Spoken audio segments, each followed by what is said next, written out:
El municipi de Calders ha viscut amb molta intensitat el seu primer cap de setmana saludable. El centre cívic de la població ha estat el centre neuràlgic d'un gran nombre d'activitats que han anat des de la reflexoteràpia, el ioga fins a tallers de cuina i elaboració de pa i galetes per tota la família, passant per xerrades que animen a deixar l'hàbit del tabac. Totes les activitats han comptat amb una molt bona participació, fins al punt de superar les expectatives de l'organització.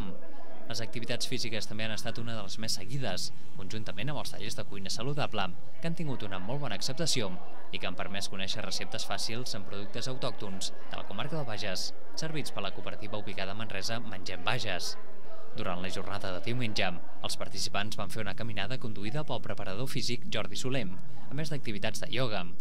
Els tallers d'alimentació del diumenge van destacar per la participació de famílies senceres, acostant l'hàbit de la cuina als nens i nenes.